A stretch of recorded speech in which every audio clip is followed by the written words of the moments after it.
There we go. We're good to go. Awesome. All right, we're good to start the meeting at 7:01. You can start with a silent thought or pledge of your choosing. I believe in the flag of the United States of America and to the republic for which it stands, one nation, under God, indivisible, with liberty and justice for all. Great.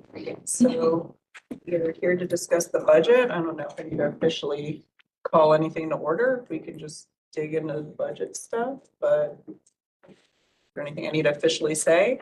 No? All right. Just do Just it. chatting about it. My kids.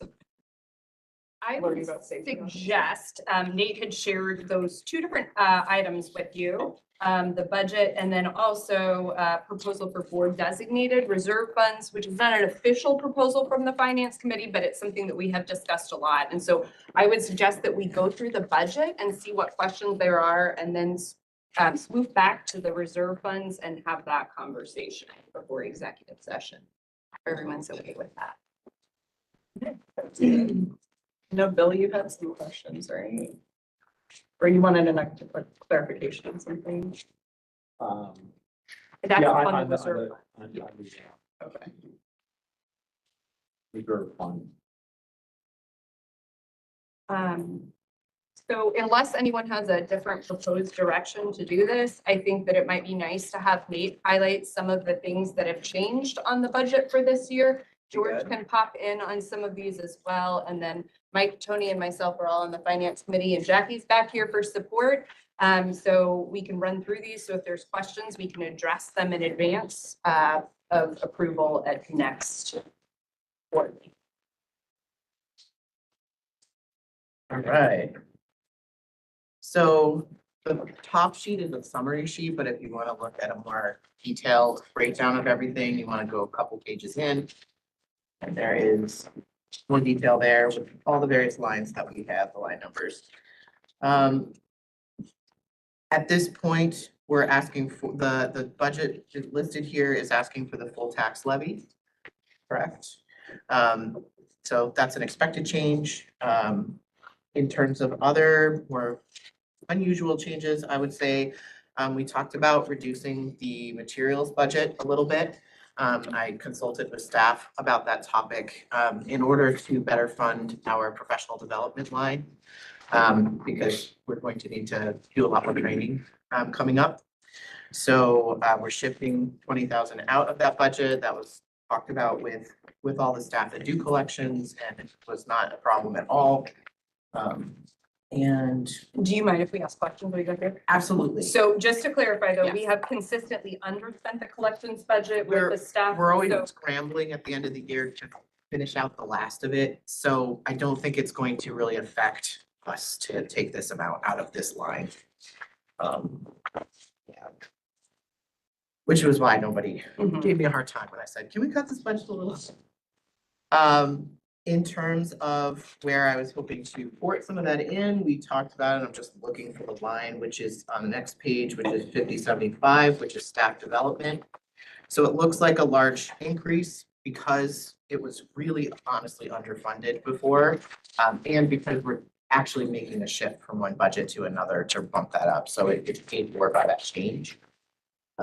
So that's an important one, and we're also creating a travel line to cover things like mileage for folks who have, as part of their job here, to go out run errands or drive out to a conference somewhere or whatever, so we can reimburse them.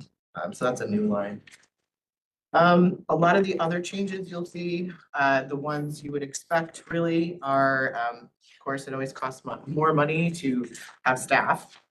So salaries. Let's see what line those are under. Here it is, growth payroll, it's on the first one there, line 5020. So we worked hard on that line. And we have a salary sheet in here where you can see kind of a summary of the changes there. And where the increase is coming from. Predominantly, it's from contractual raises. And then health insurance is a cost that just goes up and up and up like crazy every year. So that's another increase, big increase. Other than that, I think most of these things are, we, as a committee, kind of went line by line and made some adjustments here and there, but I can't think of anything else that was particularly a big topic of conversation. Please remind me if there was anything else. For any of the major changes, was there any like odd circumstances that caused them, or were they all expected? Like health insurance went up because all health insurance costs went up? Or Correct. was there like a bunch of people are now putting family under it? Was there any? kind No, of, it's more that we heard from our broker that every year we're gonna expect 11 to 15% growth. Yeah, in that cost. So, we're budgeting, we're erring on the side of caution by budgeting it where it is, Mhm. because some people won't take the insurance and stuff, so. I think in past years, we've been underspent a little on that, if I remember correctly. Yeah. So we'll see where we land with it, but that's why that one went up. Nate, book sale income is zero. What's that? We do book sales. All over the stuff. So we have not been doing a very brisk business with our book sale. I think when the cafe was taking the money, we made $24 or something like that. So we do have a book sale that's more robust right now. There's more carts out and everything. It might generate a little more income, but it's not, we're not having the big book sales that farmers do. Yeah, I would ask you about that. How was business at the booths? I think we moved quite a few books. 300, was it 300 300? or a couple hundred, yeah. Okay. The only thing I would say about putting that in there for the book sales is since the farmer's market contract is yet to be signed, I feel a little uncomfortable putting income that we don't know for sure that all the contract logistics are worked out. It just seems to me it's an opportunity for income. I remember the gentleman that came in, Yeah. that Raymond that talked about, the big book Right, sales yeah. we used to have and, Yeah. a lot of libraries, I think, make money off of that. So it's just something to, it's an upside for us, but for all the purges that we're talking about doing, there's opportunity there for, some money to come in. I thought we were talking about having that, Big one again. no, the little shed or whatever, the book shed. Is that stopped? I thought. So there's interest in doing it. I definitely think it's something we should consider in the future. Yeah, but there's nothing associated. It's not done yet, so we can't. Yeah, that was brought to the Building and Grounds Committee, but it wasn't proposed formally. It was like thrown into a meeting like, hey, I think we should do this. And we did talk a little bit about it, but there was no like, you want this amount of money for this. Yeah. To do this, like, it just never came back around to us, because that was our ask, like, put something on paper, like, what's it gonna cost? To and whatever. To Tim when he To was here. Tim, right, okay. Or so maybe we could just look into that again. Oh, absolutely. I'm very interested in doing that. Yeah, it was, And without, because there's gonna be an expense to get everything set up, to get the actual shed and stuff, and that's also not included in the budget. But that might go to what hopefully Mike is gonna share a little bit about, some thoughts on this reserve fund that have come out of the finance committee and how that could potentially be funded for like the purchase of the shed or what needs to happen here. So I just went through and circled a bunch of these that seem to be high here. Yeah. The percentages, so just maybe go through those and just tell us what you think about it. Sure. You might already address some of these, but I was thinking of other things. Just the first one I see is 66.7 consulting fees, or payroll services, I'm sorry, What line is it? 5082. Payroll services. 57%. So Jack, do I remember correctly, that fees for That's Paylocity? Paylocity by per employee per month, and then they also do our W-2 reporting, they do our quarterly reporting. So that's their current rate that we're paying at what we put in the budget for next year. But it's 67% above what we budgeted. I guess, why did it go up from last year? That's just the bill that they gave us. They didn't give us an explanation why. It just became, this is the new rate that we are charged. But it is, I mean, it's a big, pretty steep fee. I mean, we should get some explanation on that. We can, but basically this is what they're charging us per employee to do the job, and that's basically what you're going to get if you choose to go out and try another company or Yeah, but- get your own yeah. in-house service. And once again, a 67% fee is a pretty high increase. Not, I think we are owed some explanation on, why that, is so much. And so we were over budget on that last year and we will be significantly over budget. So I'm guessing if there's some sort of contract with Paylocity that it's already been signed. Again, If there's some sort of contract with them that agrees to the new rates, it's already been signed because we are way over this year. Our projected is that we're gonna be at 17,000. yeah, right. So it's probably already set. I would just, it's just something that if you add all these V's up, they Mhm. count the money, so. Absolutely. So it's not going from like 12 to If we 20, can't it's going explain from why we 7 got to 20. budgeted 12 last year and we're 17 this year, and we're 20 next year. Yeah, it looks That's what I'm like saying, in so we're 22, jumping 23. 7 to It costs $17,900 about per year to do just the processing for payroll for the employees per month, or for the whole year for the totals for the processing, and an additional $600 for the W-2 processing spent. So that brings it to the 23,000, which is probably going to hit this year and which it will hit next year. Or sorry, 18, yeah. So we wanted to put a little more in there in case it rose, but that's what this year's going to hit. So we wanted to add just a little bit in case they rose the rates a little bit. Right, but it did, once again, I just point out, it did jump significantly. Just one of those things that we're running an organization like this, people should just be handing us bills and saying, here's what my bill is now. It's like something. Right, Yeah. it's a $3,000 difference if you look where we're sitting at the 17,000 to the 20,000. So that's To where Bill's point, if you look at 22, 23, we budgeted based on that, you look at that figure, what we actually spent, it was a little over 12,000, so we budgeted that. And then they must have increased their service fees or something that cost. When did we switch to Paylocity? Was it then or? was it No, it's before? been a while. Oh, it's We've been had a it for maybe 7 or I want to 8 say 6 years. Yeah, 6. Oh, okay, so it wasn't that. I thought. No, we switched to- they have been rolling out a lot of new services and Okay. whatnot, so they may have just raised their prices with everything else raising their prices. But we can look into what their justification was for raising their prices. We may need to consider a different payroll company also. And for various reasons, not just cost, but also some new regulations around New York State retirement, so we might have to shop around a little bit for that. And the number that's catching your eye is because you're looking at what's based on budgeted, not actual. So while the budget is based at 12,000, the actual estimated is 17,000 this year, yeah.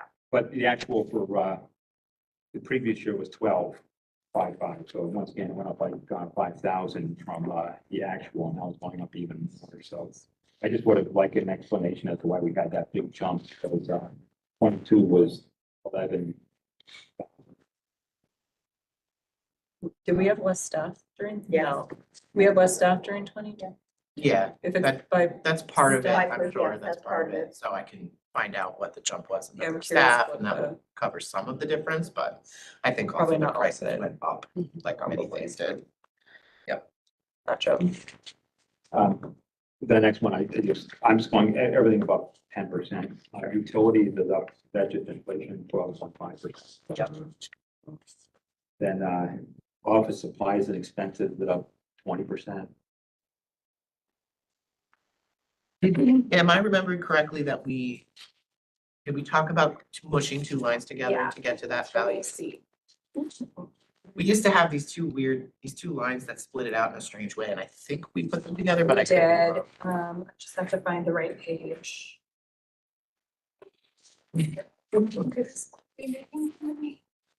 I know, we had a lot. What was the line number?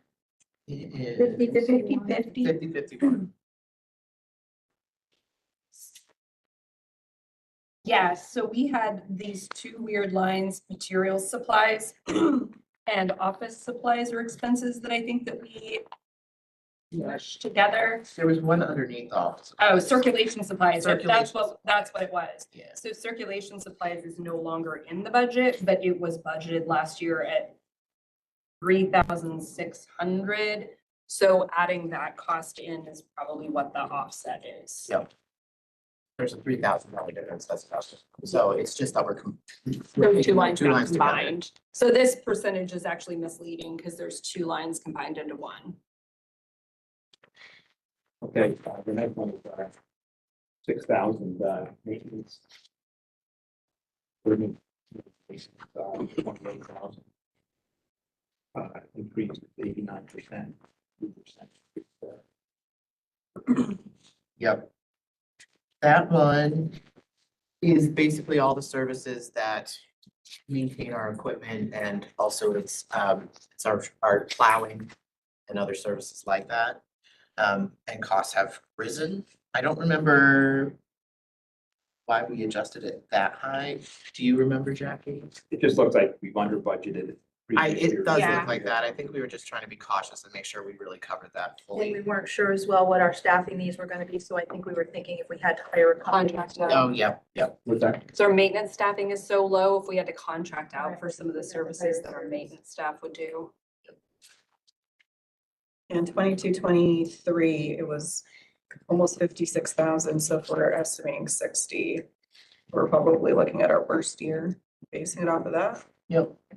Then 5091, 19% on building maintenance supplies. That's inflation. All of our materials to like toilet paper, tissues, cleaning supplies, those have all risen quite a bit. Which is why we're over budget, I think, this year. Yeah, we are over budget. I mean, Yeah. we're estimating about 26,000 this year. Yeah.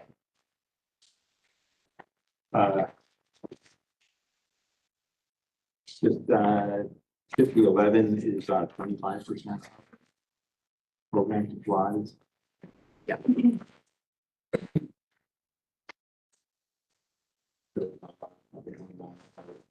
I think we've done a lot of crafting lately and those programs are very popular and they do cost a little bit more in terms of supplies.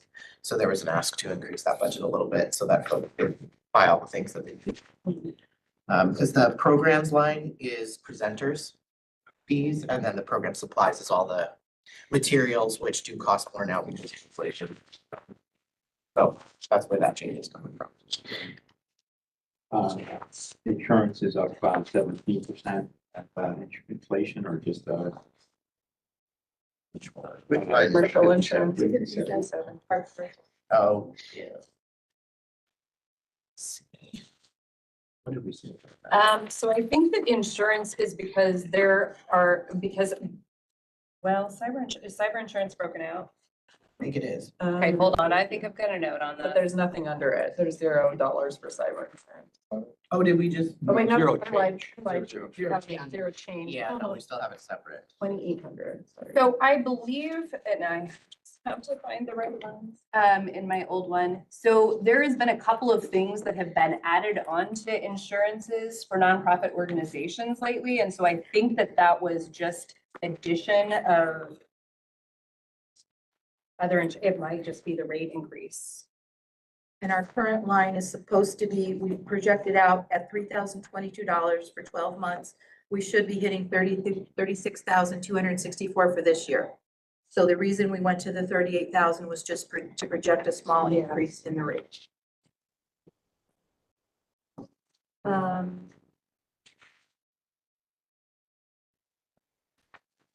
Yeah, that's my note.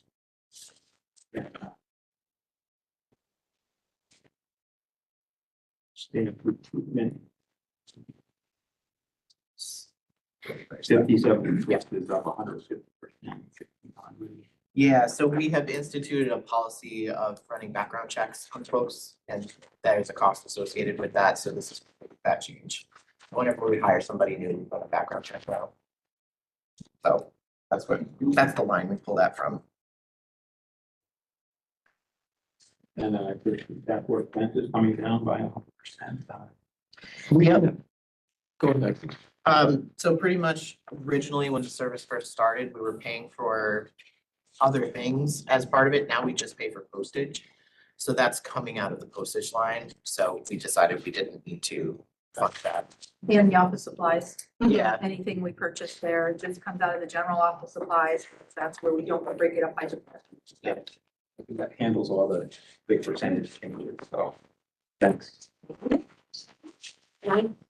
Of course you can. Under the community, professional fees for the attorney. Yeah, why? Yeah. You're proposing. Oh, we're not in, That's an increase, right? Where, I think it's the same, but but in we the are, estimated, we put in an estimate of the recent yeah. inquiry. So, yeah, the budget for this current year that we're in was 25, which is 25, what we're asking for next year. But yes, the projected is 36. But we have to think about how much we have utilized the attorneys this year. So hopefully Under, we don't need them that much next year. this is what I'm looking at here. So it doesn't say 25,000, it says 5,338, or am I missing? Yeah. Let me see. Professional fees attorneys. Oh, that's, Am I looking No, mine doesn't say that. See the 25. That does not look like mine, so Yeah. we're just gonna answer that question. Okay. Mine's just 500.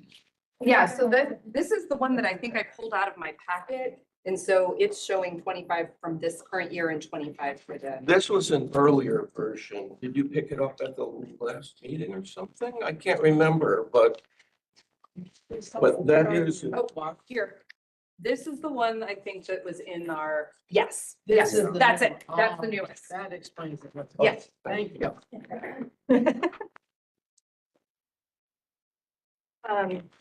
George, since you started talking, would you like to talk a little bit about the format and how things are new and fresh this year? no. Will you talk about? I think right around the time we were sending out the budget, and it wasn't discussed at the finance committee meeting, and because of that, I wouldn't change what we'd already reviewed. But you did get an estimate of the New York State retirement, which was higher than we budgeted, so Correct. I think we would want to consider, they publish every year an estimate of what will be due, and it was 310,094. And I think we put 285 in, so we should probably budget another 25% under New York State retirements. Which line is, I know that's unemployment. It's 5022. We do have, oh, I'm sorry, what? Yeah, we have 285, so that's a difference of about 25,000. So New York State, wait, so I'm seeing that we had it budgeted at 300? No, that's health insurance right above it. Oh, Line. gosh, okay, this is why I have to That's have a- both tonight. I did the same thing. That's why I could Oh, tell you what you did so you want to add an extra 25,000? to bring it to 310, which is within $94 of the estimate. yeah, and since we have a more concrete estimate, that seems Yeah, like a good idea. If we know what cost is going to go up. That one, because we had that correction. Wasn't that being calculated properly by our payroll? We have had some issues with New York State retirement. I'm not sure if it's that or it's just more folks on the payroll that are in tiers where they have to Oh. pay. Is that Yeah. accurate? It's because we still have the people who will be taking the retirement as well. They follow through because their calendar year runs 4/1 to 3/31. Oh, yeah. So they won't be off your bill till the year after that as well. The ones that we did the early retirement incentive? Oh, so that's also in this line. They'll still be in. Got it.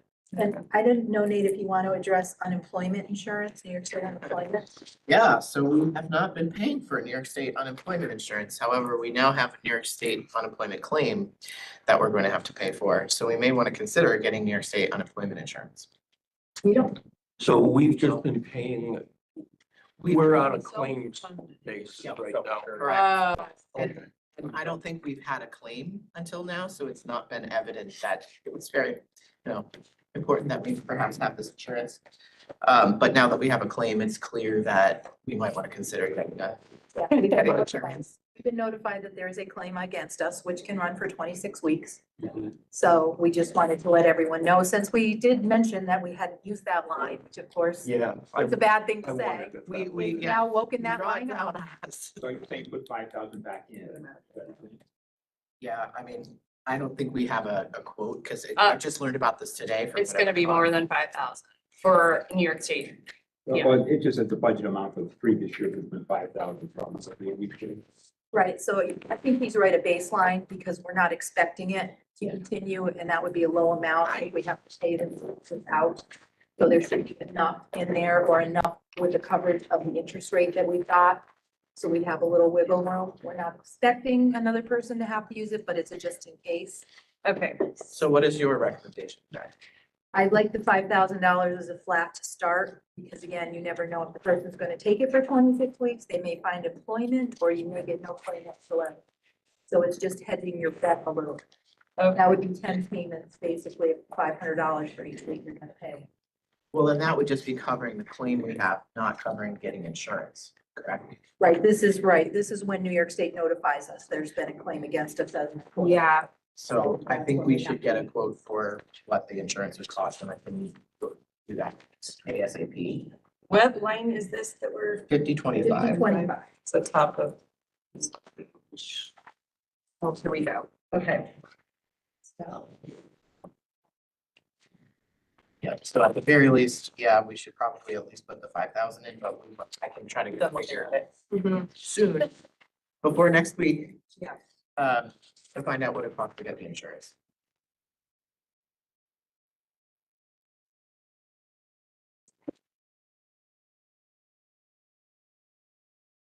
I mean, we haven't had any expense in 3 years, Correct. Right. so I know, so just Hopefully this is. that'll be interesting. hopefully it's an anomaly. It's in the number. Yes. Now, George, will you please talk to us a little bit about the format? So the format's just a little bit different. We tried to give enough detail so that you could look at it, including the staffing and everything. I don't know if we normally present information on the number of FTE that are budgeted and everything, but Nate did a nice job putting that together and everything, so I thought that was really helpful. We have 47 people. 47 FTEs. We have about 70 total employees.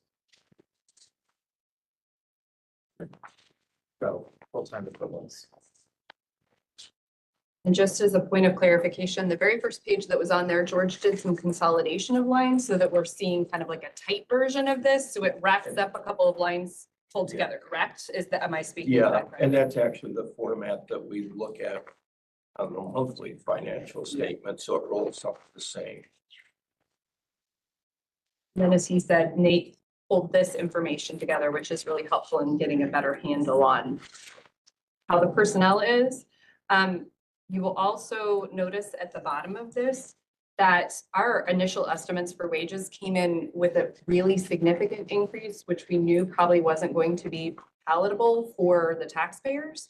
And so we, with the assistance of Nate, that put all this together and the recommendation, there are a few positions that are not budgeted to be filled in the coming year so that we can keep that wages line. We also recognize that there's almost consistently vacancies within the library. So there is an assumed salary vacancies taking out $100,000 out of the budget. Because there's always. The library people that are is using closing people in we 30 need to fill minutes. them. We're saving a Our little bit of public money. computers will shut down. So in those probably things 15 show up minutes. on here as well. Please save your work. If you need to get a library card, please come to the checkout desk. Thank you. Correctly Okay. explained that, yes. Where are the bulk of the employees? I mean, we have FTEs here. Is there a way to understand what the actual headcount is? Maybe that's not a budget discussion, but it would be interesting to see. Like, in terms of the departments, things like that. Yeah. That's something I could certainly present on that at the next. Just be helpful to get that whole picture, understand what the distinction between FTEs and actual employees. Yeah. You manage actual employees. Correct. You pay for FTEs. Correct. So I can at least give you a brief overview, which is that predominantly we have full-time employees in our PPS Public Services Department and programs. Yeah. And we have a number of full-time employees in our CCS checkout circulation department, but a lot of part-timers in the circulation department. So that's where we pick up all those extra numbers over the FTEs. We get to the 70 employees that we currently have. Because we have, for example, I think some very large number of pages, 15 or 16 or something like that. Yeah, that are all very part-time. 47 FTEs is what we are currently, and it assumes the vacancies stay static. So it assumes that the vacancies, I think it takes out the vacancies at the bottom. Yeah, so the assumed salary vacancies, they're still listed, but we're just subtracting an amount. The committee That's a decided good- 100,000 would be Okay, appropriate based on how it kind of balances out. thanks. I had a question on the library and one outreach. You mentioned that one of the, like, I guess, children's librarians will do the outreach to the schools, Correct. to kids get library cards and stuff like that. But who's going to cover the nursing homes and Yep. So who what will we do that? What we discussed is instead of hiring a part-time librarian one to be all of outreach, which seemed really not enough hours for that function. What we're doing is we're taking one of our existing librarians and 50% of that person's hours will go into adult outreach. And then when we hire for the vacancy we have in the youth services department, 50% of that person's work will go to youth and teen outreach. So that way we have between those two people, one full FTE worth of work being done on outreach. And then they have a teammate to work with, which is a little better, I think, than being the only person in the library who does your outreach. But even on the children's outreach, that is going to be cyclical. So to say that, one librarian would have 50% do that. Yeah. Basically, as I said, it's cyclical. So when kindergartners are coming in and things like that, or at the end of the year, when you're talking about the reading program and things like that. But in between, unless we're planning on our librarians going and reading books at the library or something like Yeah. that, most of their hours can be in the library. Yeah, doing stuff so- here.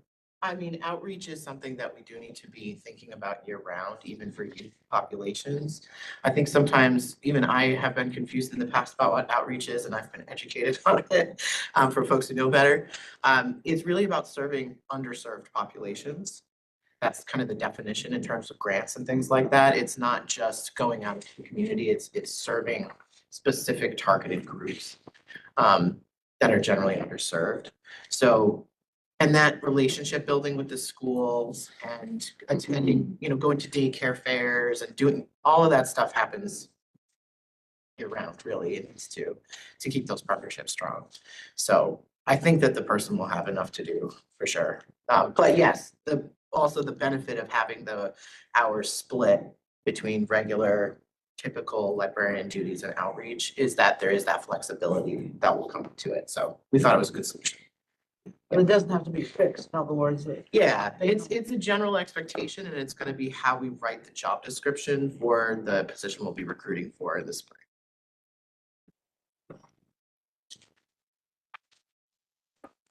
and then the reason for the professional fees being lumped together, is this what we're trying to put in our flyer for the budget vote?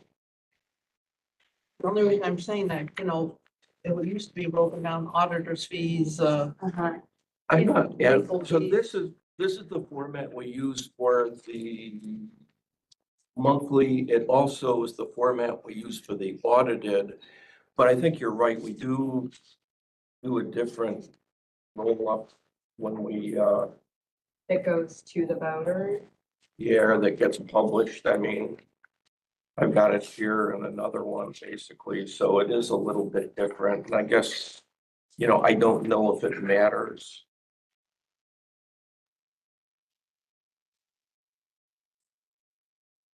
Are you just talking about the top sheet? Yeah. right here where it says, professional fees. And for Oh. the 24%, 25% increase. Probably 71,000, but the breakdown of that is between the auditors the, EAP, Yeah. with EAP, be under that as well, and Yes, I think so. I think it's on the last. Yeah, page. I think he is under, Consulting fees that are in there, 5084 are for network solutions. oh, okay, that's the outside of IT. So the what EAP, are the, I didn't hear what Jackie said. Network solutions, when our IT needs a solution, there's something that's wrong that they can't fix, they look for a consultant to call in and help them with problems. I think for our purposes, wouldn't it be better to break that out? So you can actually see what the services are and the costs are? or what is posted that goes to the public can view. I don't know. I mean, at least for us. Yeah, oh, and it is broken out on page 3, like you see under professional fees, attorney, auditor, payroll, like you see those separated. I'm not familiar enough with what. So last year when we broke out the budget that was on our webpage, we did have the auditing broken out at 20,000 and then professional services at 37,000. So that does equal the 57,000. So I mean, How will this appear on the budget though? Will it appear broken out? On the Will it- posted budget, Yeah. I think that's our decision Okay. ultimately, collectively. Okay. I don't know, do folks have thoughts on that? It's helpful to break it down. Right, what's affecting it? If we have thoughts on whether the public should be seeing this broken out section under professional fees, seeing individually the auditors, the attorneys, the payroll service, or if that should just all be lumped together. Right, we all together. I mean, what have we done in the past? You just said audit, but then attorneys and other things were lumped together. yeah, just 2 lines for the 57,000. We haven't broken it out in the past. We broke, the only thing we broke out was auditing for some reason. But everything else was under professional services. I mean, we just, Why wouldn't we break it out? because we usually just give like consolidated version of the numbers so that it's not too, I have absolutely no preference, so. I don't know, consolidated number is fine. I mean, I don't know why the. You don't want to go through all this stuff. I mean, why would you do the detail? I mean, I think, we just usually use a lump of salaries and benefits. I mean, and, you know, so those are the, that's, I don't know, 75% of the budget. We just stick that all together. I mean, yeah, Library materials would break out, and then there's maybe 15 other line items. I mean, I'm not stuck on this, but if some of these are let out under RFPs, people may want to know what they're paying for. That's my only point. Because we let these out under RFPs. You may have an interest in knowing what we're paying our attorneys, et cetera, et cetera. Well, and you But mean that I'm not, the public has access to view Okay. financial, yeah, so, Oil and. yeah, they can foil. I'm not stuck on this. okay. I feel like if there hasn't been an issue with it in prior Yeah, I prior think years, it's just. I'm not stuck on it. So, before we move on to the board designated reserve funds, Tony, Mike, anybody that's been a part of this, George, Nate, do you have other comments? Did you have a question? I saw you with your pen. It's just getting back to that book sale thing. You don't think we should put something in there? I mean, all the people that we interviewed for the directorship, Nate is in favor of it. I think now that you have people that are working on it, that we should put even a middle amount in there to offset maybe your workers' comp increase or whatever. I mean, we usually get like $11,000 over the course of a year. No, I don't want to put that much. Oh, okay. No, no. What are the past years? I deposited $350 like in the past week for your book donation. So if that helps you find a small number that you'll feel better with. Yeah, because we don't have historical data in here to look at. Yeah. So where does it go? Where's it get does it go under miscellaneous? It goes income under currently? book sales. It does go under book sales, but I just deposited it Friday, so you're not gonna hear it. I'm not opposed to it. My biggest concern is again, because nothing is solidified with how we're going to be doing it in this year. So that's why it makes me a little uncomfortable to put a number in there when we haven't decided the mechanism in which we're going to do it. But if other Well, folks, I It think could we just should be a maybe, nice maybe use this year to bonus. sort of study what we do. Yeah. We should know more about this. Mhm. yeah. It just seems there's some opportunity. Maybe a book is too cheap for the quality of what people are getting. To tell you the truth. If you want to advocate for a number, Oh, it's okay. I mean, like I said, that's just my personal thing is because we haven't made a we know we want to do it, but we haven't made a decision on how it's gonna happen that. I think we use this year as an example for the next budget, and then if we get money this year, it's just a nice bonus that can maybe go to something. Yeah. I don't know. Yeah. Can go into reserve. Pizza party. Like, for example, the book I sale don't know. income from the farmer's market would not have gone in here? Jackie's saying that it will, but it's just not in there yet from this year. No, from this year that we just did. Yeah, this past summer. From anything that happened after July 1. Jackie, you just deposited that? That wasn't yours, though. I have to ask David. I'll have to ask David on that, because I know we deposited yours from that. So I'll. Did it go into miscellaneous income? Do we have a miscellaneous income line, right? Yeah, Yeah. but I don't know that exactly what that one was, because I know I made one for the book sales from the actual donation box for the past couple of weeks. And that was $350. Yours, I'll have to double check on. But I do remember counting that drawer. So yes, I know it existed and it did get deposited. Because if we look back on the previous years on this, there's nothing listed. I mean, I know there was some of that was the Yeah. COVID time and things like So that. we'll just, Yeah, they- Jackie will have like a response for us by I next will. Thursday when we Yeah. go to Yep. book it. I'm just surprised the cafe was $24. It was so low. I thought were like moving books often, so that was incorrect. What we received. Ah, okay. I'm paying attention to the words. Got it. Yes. That's what we got. All right. And do either of you have anything to chime in with on the ballot? I have one thing and, yeah, I'll just kind of mention it now, but it might be something we want to revisit after we discuss the reserve. One thing, but it's just, and this is for, this is a familiar topic that's come up in previous years, but I just want to kind of raise it again. So right now, we've done the same thing we've done the last several years with our top line, the tax levy number. We've just taken the maximum allowable, tax levy without getting a special vote, approval or whatever, which is 2% plus the growth factor. So it comes out to about 2.4% on this. And that's an increase over last year's tax levy of 102,000 and change. The way we have been doing our budget, and again, some of this, again, we can, maybe we'll come back to this after we talk about the reserve policy, our reserve proposal. But we have a line, and if this is line 7,000 on the last page of the budget, that's listed as reserve, that's kind of our balance number. That's basically after we've, figured out all of the other budget lines, whatever is left over under the tax levy to make everything, come out even is in that line. It says 266 The now. library will be We closed. talked about- in 15 minutes.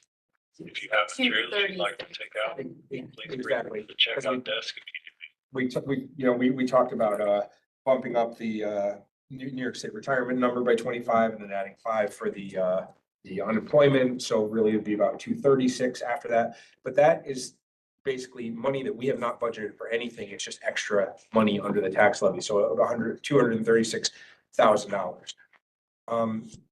And I'll just, I don't want to spend a lot of time on it, but just kind of laying out the pros and cons arguments very, very quickly. We just had our major, huge renovation project. We don't anticipate having another large multi-million-dollar project anywhere in the near future. We have right now upwards of $2.5 million in unrestricted reserve funds that are still, just money in the bank that isn't allocated to any particular use that's available for us to draw on for things.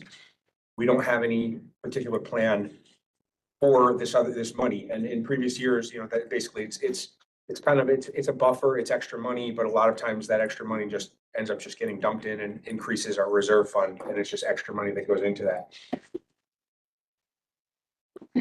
I would advocate that we should at least consider not increasing our tax levy or increasing it by less, given that we don't have a dedicated or a use that's intended for all that money. So there's no need to be asking the taxpayers to, increase what they're giving and to increase that number. So, I would propose we could either take that 102 out of that, that would still leave us with, $130-something thousand left over. Or, if that's too much, chop it in half and do, half the increase, 1.2% instead of 2.4, take 50 off of that, just to, not be taking as much as we possibly can from the taxpayers without any purpose or any specific use for that. The argument on the other side, which just to lay it all out, is that because each year your allowable increase on the tax levy is based on your previous year's tax, that if we don't do the full increase, then that decreases the maximum we can do the next year. So, it basically, if we kept our tax levy the same, then next year would be based off of 2.4% of this same number rather than 2.4% of the bigger number that the increased number. So it does decrease your ability to, without getting a special vote or special approval by the taxpayers, it decreases your ability to continue increasing every year as you go forward. So, on the other, hand, the argument on the other side is, take it to extreme, that's an argument for just always taking the maximum forever, every time, and never, ever giving the taxpayers any break, because that's always true. That anytime you take less than the maximum, you're decreasing the baseline for the next year's increase.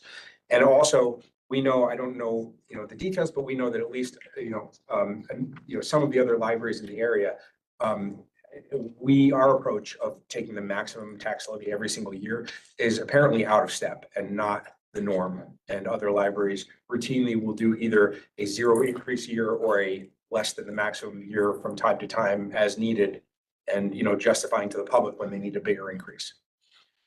So just laying that out there, and again, some of this is related to the whole reserve policy issue, so maybe we could revisit after that, depending on what people think. You're saying that we have how much in a reserve fund at this point in time? That's on the balance sheet? So, no, so I did a calculation and it's sort of an estimate, but I looked at our balance sheet as of February. And we have about 3.9 million in unrestricted. But you have to remember that we got the full tax levy in, they owe us another amount, and we have all the expenses. So I took into account, I actually took into account the estimate that we did, and then compare that to where we were now, and came up with, by the end of the year, we should be at about 2.7 million as unrestricted net assets. Could be a little bit more. There's a couple things, but I think that's the minimum that it would be. No, that doesn't include hard assets, right? It does not. It excludes capital assets of almost 2.9 million, because they're not really expendable. So they don't. And the reason that you went to your full budget last year by taking your total of what you were proposed to get under the tax cap allowed you to offer that retirement incentive this year, because you would have had the money available. So by taking your full tax cap last year would allow you to do it this year. It didn't impact you by making you take money out of your reserves or your unreserved fund balance. So you didn't suffer for it, and it moves forward, and your tax cap will build 2% for the next year coming, knowing that your health insurance costs are going up at least 10% per year, knowing that your contractual obligations to your employees are 3 to 4% by contract, what you're going to have to pay them, and knowing that when you go out to get someone for a new job, you're going to have to offer a higher salary, like you've seen with your current people in administration, that when one person leaves, another person comes in at a much higher salary than what the person left at.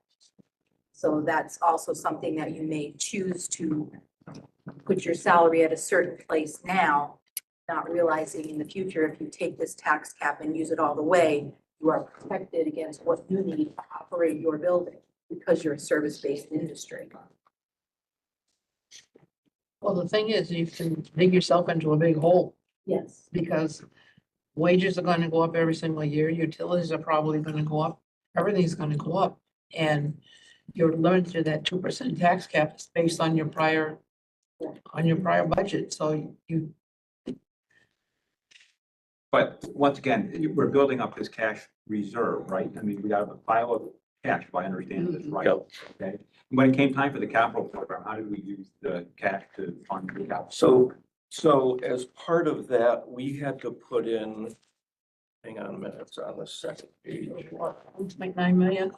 We put in 412,000 from our capital reserve fund, according to the bond resolution, and 988,000 from fund balance. So we put in 1.4 million. We also spent about $915,000 that was described to me as phase one expenditures before the referendum and everything that we ended up in we did get some grants for that and everything. So we did put in about 2.3 million into fixed assets as part of the whole thing, and the rest was paid for through bonds.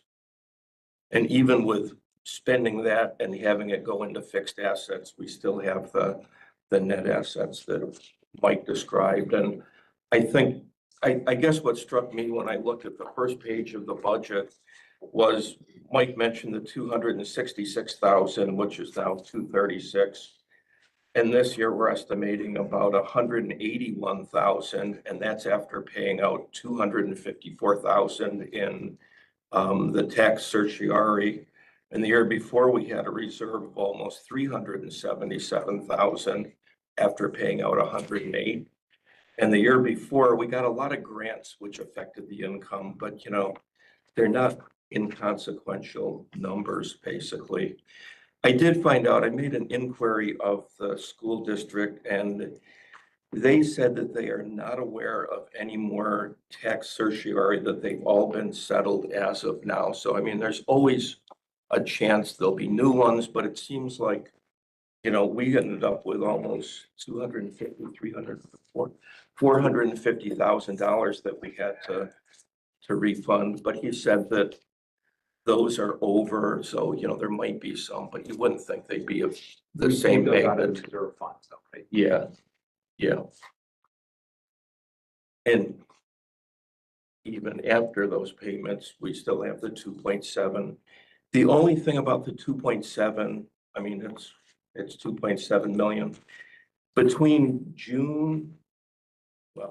July and the middle of August, we do have to fund operations. So, you know, we do need part of that money just because we don't have the tax levy yet. So that's maybe 1.3 million, but it's still, you know, is a pretty large number. So the other thing that you gotta remember, our roof was replaced, I'm guessing, 5 or 6 years ago. And I think at that time it was over $250,000. And again, to get these grants from Upper Hudson, you have to have cash on hand.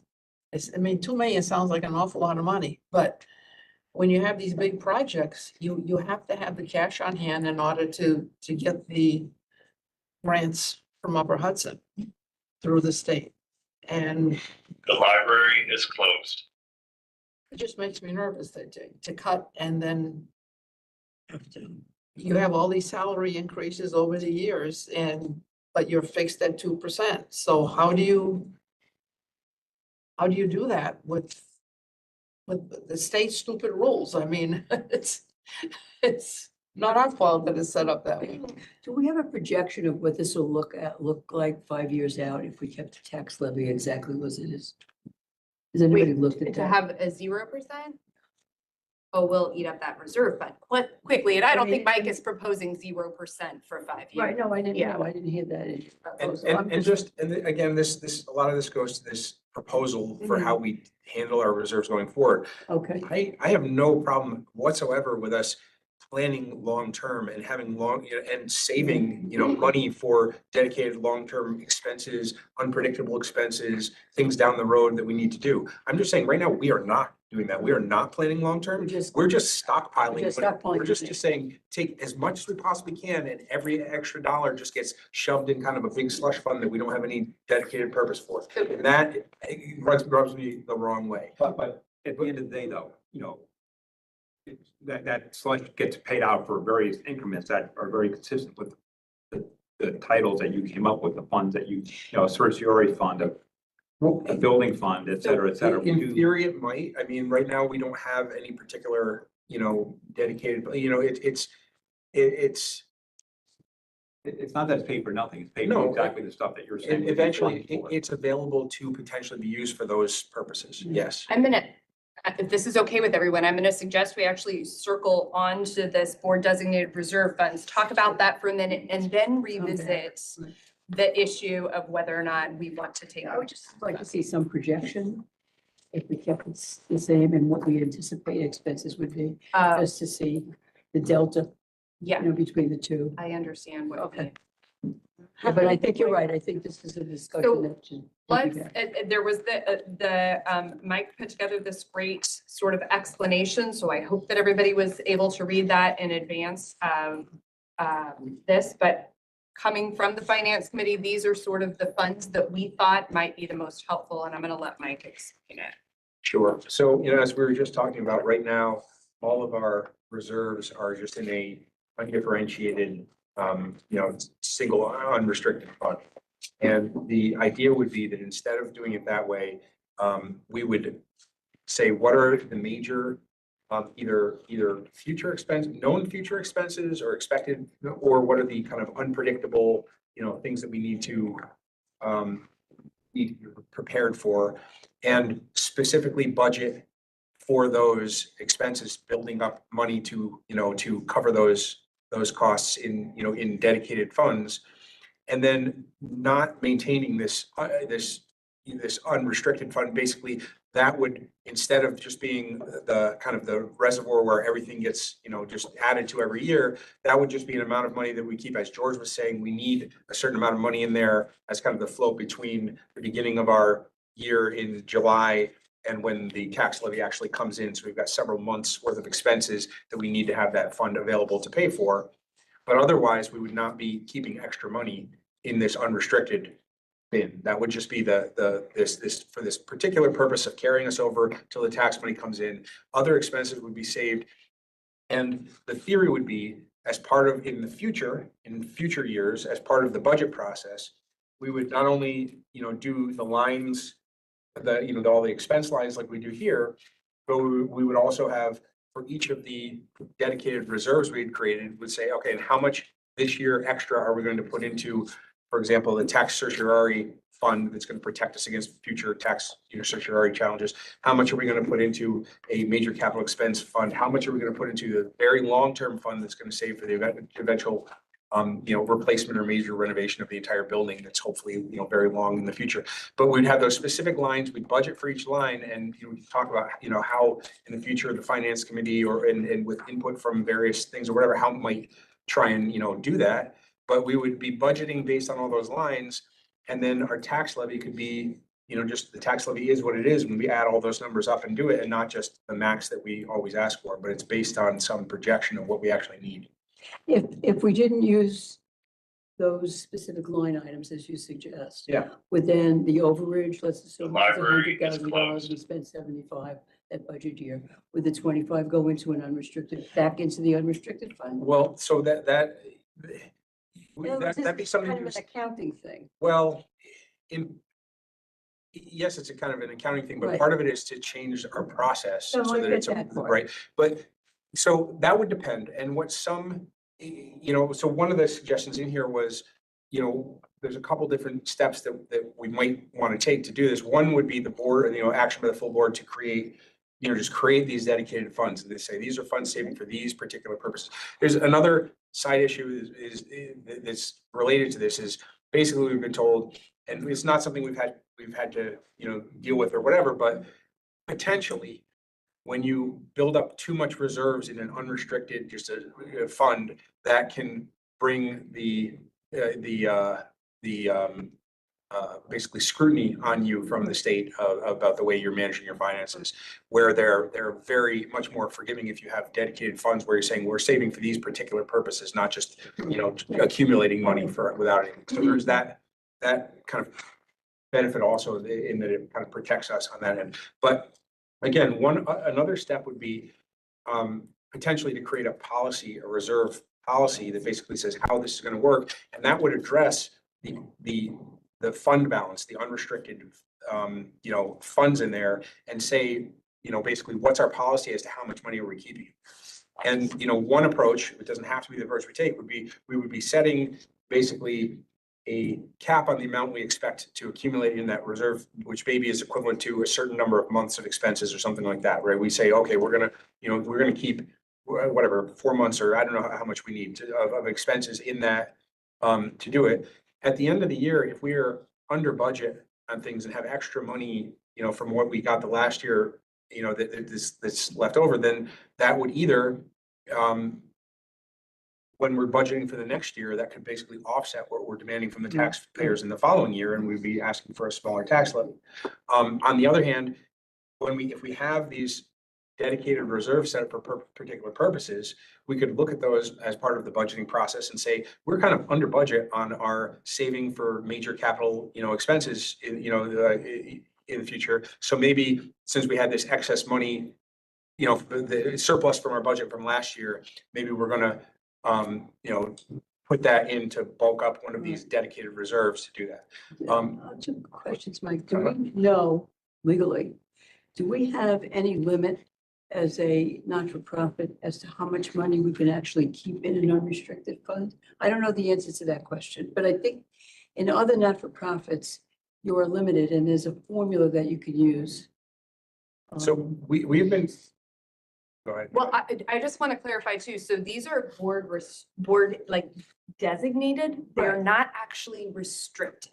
So I think that's the key and the Right. legal element. These Yep. are designated. We can redesignate Right, at so- any time by Right. a vote of the board. Okay. The restricted is different, and Right. that does have a component to it that you're gonna max out on probably. Exactly. So am Yeah. I talking over my head? Okay. No, I think Yeah, that's I right. I think that's right. I think that's right. And when we started looking into this, we found out that actually school districts are more restricted than libraries are. They have a limit of a percentage of their total budget that they're not supposed to go over in the amount that they are, keeping in a fund balance, but that doesn't actually apply to libraries. And there are other libraries in the area that have larger balances than we do right now. They didn't just have a major construction project. It's drawing Sometimes down. you can have restricted funds and have a formula that you can apply so that you can, whatever overage you have based on that formula, you can move out of that fund. And so Mike has that And I addressed as apologize. I sort of just like haven't had step, time. no, I figured. Step 4 in this process is creating a policy that would set that Yeah, up. I just didn't have time to read it. I'm so sorry. Barsha, I know, there's no hard feelings. But is that in here? It is, Oh, so it's okay. laid out in I this, don't feel so stupid. Okay. the first thing we would need to do is And I'm establish the funds and have the board I'm gonna be vote. quiet and listen then. I'm sorry, Mike. I didn't have time to read. No. So Mike, I just have a question Yeah. for you on this. You say some local libraries.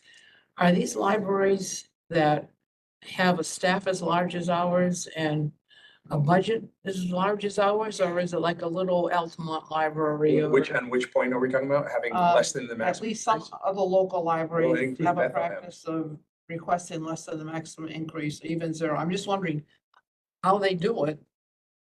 If they have a large staff with, Well, increases each year, how they pull it off? so I mean. Is it a small but library or are they big libraries? Well, I know that Bethlehem has done it. They try and do regular 0 increases, like on a, semi-regular basis to do a year without any increase. As a kind of, to show the taxpayers, we're being responsible with your money. We're not asking for more than we need for our purposes. Yeah, but the thing is, if you look back over the, past number of years, we've been regularly, having extra money between the capital reserves line or just surpluses on other budget lines, having extra money every year that's flowing into our reserve, our fund balance. So, I mean, you say, how can they do it? I mean, we easily could have been doing this on, from time to time. If we did it every single year, then eventually the increases in costs and stuff would catch up to us. But I mean, we've had the ability, when you look, the other, we put in, just in recent years, $280,000 increase one year, and I don't remember where all the numbers were. We think we're gonna have $180,000 extra dollars this year, so there's been, we've had, surpluses that, so if we had wanted to do this from time to time, it looks like we have money to absorb it from time to time. But again, just my thought is, if we were budgeting for these future needs and we had all our regular annual budget expenses, and then we say, okay, and, based on our estimates of, the risks and future needs and whatever, we want to add also this much to the tax certiorari, this much for major capital expenditures, this much for the long-term building replacement fund. And then, the number we come up to is basically the full tax levy. Well, okay, fine, but then we can at least justify to the public, here's why we need to ask for the full maximum tax levy, because we have these expenses and also we're planning for the future in a responsible way, and it uses all that money. But if we add those numbers up and it comes out, 100,000, 150,000 less than the tax levy, then it's a lot harder for us to justify and say, well, we're budgeting for the future, we're looking ahead, we're kind of covering our expenses now, and it adds up to this much, but we want to take more anyway. And that's what we're, currently, we're just not even budgeting for the future. We're just saying, well, let's just take as much as we can, throw it all in a fund, and then hope that works out to a good amount of money for us to use at some point down the line, whenever. Well, once again, it all does get applied to these categories that are in your fund report, right? And in the end, it does get applied to them, goes to the float account that he's talking about, it goes to the capital program, it goes to everything. It's not like, we're just not labeling it as it comes in. Right now, we're labeling it as it comes in, and we're asking for more. But I just look at this one here. In the first line here, we had 88,000 on the fund balance, or the reserve, and then we had 270, then we had 291. Why did we have 88 one year and? Well, keep in mind, that's what we budgeted. Whereas that first year where we budgeted 88,000, we had $1.2 million because we got in some grants, and the next year we budgeted 270, but we actually had 377. This year we had budgeted 291 and only have 181, but offsetting that was the tax certiorari that we put an estimate of 254,000 in. And to a certain extent, offsetting that is this year will probably be the largest interest and investment income that we'll ever get, because I think the rates are going to come down. But, yeah, we've consistently budgeted and have, I think, for the most part. I'm not sure I follow everything you're saying there, but because I'm trying to find the numbers as you're saying them, but in the 88,000 here, if we had all these funds here, I mean, why is that number so much lower than 270, 290? When the total operating expenses were, 3 million, and 3.8 million, 277. Now we got it just seems like the amount available for reserves that year was really low, but I mean, how are we going to do these funds in a year when it's down like that? So we haven't gotten to that piece of this yet. I find establishing these funds, I know that we're utilizing them in this way, but this is making it so much more transparent to the taxpayers on why we're taking excess funding. So I think that this is going to be really helpful if we can establish these, get the board to create these designated funds so that we can allot money to it. And part of that's gonna be that we research the amounts that need to go into them. Yeah, I, look at, I appreciate what you're trying to do. I'm just got my concern that Barbara's articulating here, which is, if you lock yourself in at a lower number, ultimately it may catch up with you, or, sort of like a diet strategy in a way. So I think we have two questions here, which is, we're not gonna like vote in this is not a voting meeting. But the first is there an appetite to designate these board designated funds the way that is laid out in here? The finance committee, don't want to speak for the three of us, but we're in support of creating these funds.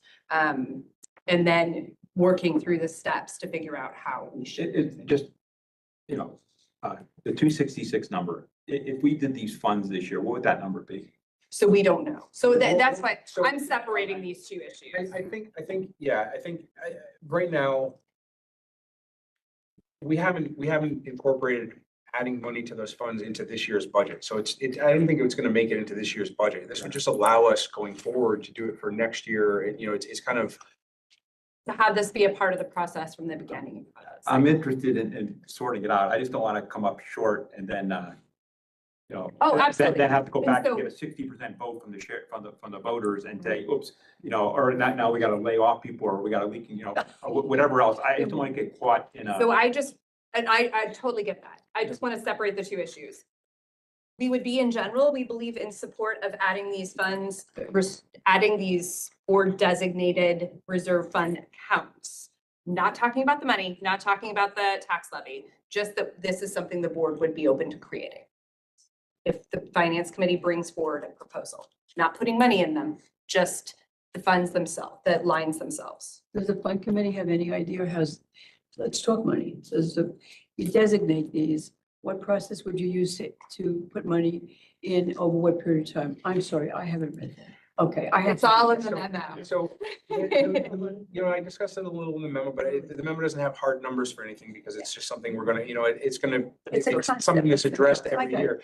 But, the basic idea of the tax certiorari fund, we probably, we don't think we're gonna have in the very near future because the big ones just all hit us. Right. So it's gonna be a little while. So we might look at, kind of what we got hit by and think, well, it's, gonna be sometime out. And so we'll just try and put a little bit of money every year in that. We to kind put of- $25,000, to like, kind yeah. of create this buffer against that. So the next time when, there's a slew of these coming around again, we've built this buffer and it doesn't eat into our annual, expenses.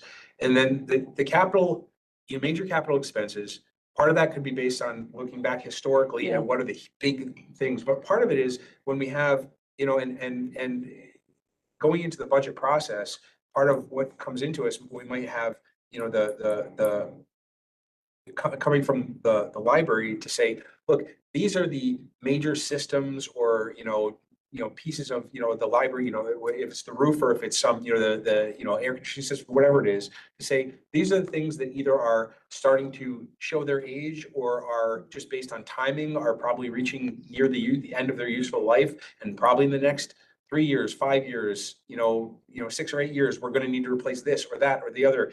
And we could kind of take all of those future projections of things that are coming, and then we wouldn't have to absorb a huge hit into 1 year's budget. We'd be budgeting, to stockpile a little bit every year. So when these big expenses come up, we've already budgeted it, it's already planned. We had also briefly talked about when the new maintenance hut starts, that they may be able to look at some of our systems and help us evaluate like what we need to be saving, what the life expectancy is. So we really hope to gather a lot more information on this so we can make an informed decision in the future. We're really talking about this for the next budget year. Yeah. So this is Yeah, budget so plan. this doesn't affect this budget. Nope. Got it. And just to prevent more wheels spinning, I'm in favor of hearing more about this when you Okay. have more details. I don't think it's a bad idea. And then if you have numbers to throw along with that, the next time it comes up, I think we're cool. Then But the- since it doesn't affect this budget, I don't know. What would just really be helpful, we're gonna have this discussion, is for somebody to show what has been the use of reserves over the last 10 years? Mhm. And then fit these categories. If we had done this 10 years ago, here's what it would have looked like. And then here are the things that are not there that we actually spent reserves on. It just would really help the discussion. And unfortunately, we don't have the institutional memory for those financial issues without compiling a lot of information right now. Just because we don't have anybody that's been in finance or admin, or even on the finance committee that's been here for years to be able to provide that historical context. And I know that's a horrible answer to have, but it's really the truth without spending hours and hours gathering this back information. So I know it's not. Yeah, no, that's not a good answer, but, Yeah, Yeah, because no, that's not a good answer. you know, I mean, and well, do you have like, No, I don't know, but at the end of the day, we're asking, I don't like shadow boxing on something that we should have some information on to say. Once again, we're sort of playing with the 60% vote threshold, and I sort of take that seriously and how difficult it is and what the implications are for the management of library when you got to go out and ask for that. And if we come up short because of the way we do this, then that's not going to be good either. So I just want to make sure that two different acts, setting this up versus like. both sides? absolutely, and that's why I was trying to re-separate the issues and circle back to, is there an appetite to not ask for the full tax levy this year? Because that, I agree with you in theory, Mike, but when you break it down per taxpayer, we're gonna save what, each taxpayer $5 from 1%. That's the other 2%. So in real I dollars. don't have enough information to say we should do anything different this year. don't have enough. In theory, I do agree with you. Aren't we taking currently bids for the roofing repair? So that's gonna be a large job that we don't have in your budget as a named item. Mhm. And there was one other thing, and geez, it just slipped my mind. I feel so The horrible. other system is HVAC. HVAC. Our HVAC needs desperate. Yeah, I know there were two. Oh, I'm sorry. It was the sheds for the book sales. There it is. It's back. When you go to do that project, you're gonna need, I think the area needs to be repaved. There's gonna be ways that you have to redesign it to put those sheds on there from what we talked about. It needs to have a permanent cement Yes. platform. So that I even though we remember. haven't named it in your budget because we didn't know what to say, and it also can be called a reserve or something to do to the building later capital improvements, what you still have in that budget that's sitting there is what you're really gonna need in the next few months. So my 2 cents is because I think before talked about this budget year being semi-tight anyway, is there is an appetite for it maybe for the next one, but maybe not this one? Is that an option? This year, so. Yeah. I don't know. I do want to say that I'm gonna, even though I am support of this year taking the full tax levy and reevaluating, I think there's a couple of things that we need to do. One, I actually want to thank Mike. I know this isn't a conversation people like to have, but it's important. This is one of Yeah, our I most appreciate it. primary responsibilities as a board is to ask to set the budget, to ask the public for funding. So I respect it. And the other thing is, and when I said this to Mike, I would have an appetite for discussing it in future years. And it's been said that we've said that every year for years. Every year, yeah. But I think we have Yeah. to make Oh, I a don't know. commitment, Chocolate. We'll discuss better. with a chocolate. commitment on the finance committee to bring this up very early on in the process. I don't know that I will be on the finance committee next year or chairing it, but, but I mean, we have to commit to that as a board, like talking about this earlier on in the process and truly evaluating. I, for one, am at a total loss because I'm not a financial person. I mean, conceptually understand this. I need more information. I think we have to look into it more, because, like Bill, I'd hate to come up short. I really would. And, planning just for a few months, Mike, I don't think does it. Well, Yeah. and I'm like, so when I understand you haven't had a chance to read the. I the- apologize. No, that's totally fine. But when you've had a chance to read that, if you want to like discuss, like one-on-one and just talk I'll be through it or glad whatever, to I'm do that. happy to Yeah. kind of just explain from my No, I hear you. perspective Yeah. where I'm coming And I'm not adverse to this at all. I just need to think about it more and I need to have more information because I don't know how we would set that up in terms of what the numbers should say on a designated fund by fund. And I think it was just being brought up is this is the way that we can approach this in the future that gives us more awareness, the public more awareness of why we need this extra funding that sits at the end of the budget and what that goes towards. So we can pause on that. I think you guys are acting very responsibly. Don't misunderstand me. I really do. I agree too. I just want to make sure we get this And, right. and thanks to all of you because this is like a thankless job. You know, you're saying that there's no institutional memory, but Barbara, you have the best probably sitting in this room. Upper Hudson would have a list of all the projects that they have That we've funded. received grant funding. We have received Yeah. grant funding. Okay. Yep. Yeah. He mentions the cooler, he mentions the 2 point something million that we put in for the, you know, for the bond issue. And people are already talking about, why didn't you bump out the big, large meeting room so you can, you know, Yeah. host larger crowds? And I will ask Jonna for a history of what grant funding we have received, and I think that will help with a part of it, yeah. One in the second floor. No. So, Nate, do you have any idea? You said the roofing. Do you have any idea what that's gonna run? So right now, we've been going, trying to get some quotes. And the most reasonable, I haven't gotten numbers yet, but one of the companies suggested we do some exploratory work because there's no real explanation for this leak right here that's affecting this pillar. The type of roof we have should not be leaking. Have we talked to our architects? Yeah, Engineers? we've been talking to everybody, trying to figure this out because we understand what happened with the leak over by PPS, the printing station. That had to do with a drain that wasn't working properly, but this one, we're not sure why it's leaking. The My type of- understanding is during our capital thing, they didn't do the roof. They did not do the roof. So it's The nothing roof to is do with actually pretty, This um, project. but it's still, according to the roofing company I was talking to, it shouldn't have this leak, so it's possible that when the solar panels were installed, a crack happened. That may have just, a bolt went a little too deep and cracked the roof. So I'm looking to see what that quote is gonna come in, just to do the exploratory work. Once we know where the leak is, that's gonna give us a lot better idea of what it's gonna cost to fix it. But right now, it's kind of baffling why. Like somebody may have screwed up with a bolt. Yeah, literally, it could be that simple that they We screwed should the go to bolt the in a little solar too committee. far, Maybe we and should- cracked the roof. Well, maybe we should be taking a look at people responsible for that under their insurance. Yeah, I mean, it would have been done, those are 1992. Oh, 1992. Yeah. Our solar panel. Why would that be leaking right now? I'm not sure, but that was just the idea was maybe it cracked a tiny bit and over time with freezing and thawing and And that really thawing got and expanded. But we won't know until they do the work to actually figure out where the leak even And is. just so everybody knows, we're also past the warranty period for anything the Yeah. architect's I done didn't know at it was this point. 1990. No, there's that, but just in general, like, we had a door handle thing come up Yeah. and we are out of our 1-year warranty from the architect, so nothing will be Yeah, so we got. covered by them 1 unless year. there was like an actual, like, something was We done. didn't buy an extended warranty. We did not, I guess. Nobody called me. I don't know, during dinner, but anyway, all right, so. I just want, this is one other gauge of the room. Is there anybody else that is advocating for lowering the tax thing? Because we would need lowering the tax levy because we would need to incorporate that in beforehand. No. This year? Okay, so we know where we stand. Please join us a half an hour early for the public hearing to see if the public show up to comment on it. So we're gonna revise this just with the two changes, the retirement and the unemployment, right? Yep. Okay. I'm super into this, though.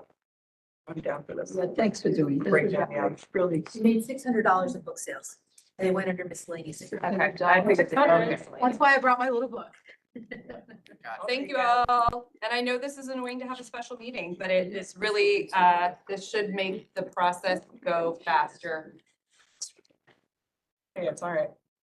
And so next week is the vote, right? Yeah. We're having a public hearing. Yeah, it's at 5:30 in advance of the board meeting. Sweet. Yep. On Thursday, so come a little early. I'll bring snacks. People generally showed up before the. They don't show up at budget hearings? No. Last year. But I mean, public hearings are- Careful, don't. I know, don't jinx us, Mark. But we have to hold it, so. Yeah. Yeah, I hate it. Cool. So should we move to go to executive session? I don't know if anyone cares before we go in. I'll mention this at the regular meeting too. I did attend a call with the investigative firm that we hired or were hiring and the attorney on March 28th and talked about the scope and how they're gonna go through the investigation. It's very early because they hadn't even find a retainer yet, but they're anticipating that they could do probably 6 interviews in one day, and the process would take about 6 weeks approximately, so don't hold them to that. Depends on how everything goes, but they should have that to the board May or June, the latest. So Thank you. They haven't signed a retainer with they your vendor. were, but they hadn't at the time that we had this meeting, They're right? gonna be hired by our attorneys? Yeah. Yeah, that's what we had decided. Okay. They probably by now, I would assume they Like already 3 weeks signed. ago. But that was March 28th. I would assume that we have signed, it's been signed because of the work that I've been doing, so. Okay, Yeah, okay. to Yep, supply I just- documents. This to is them. all I know, so I was just saying what I know. Yeah, no, I appreciate the update, because, Yeah. yeah, I don't, we have got no one, so. Cool, all right. Does anyone want to go to executive session yeah, or close out of this session? Move to go into executive session for discussion of the status of the director, search process. Second? Well, okay, after you vote, just make sure you close the streaming, I guess. Yeah, So now I just need to stop. so all in recording. favor of moving to executive session? Aye. He seconded it. I'm sorry. Okay, You did? so I'm stopping recording Did now, I do? Did you and second? Oh, I did. So we were never, are we streaming? we were streaming. I have to stop streaming. This is the one.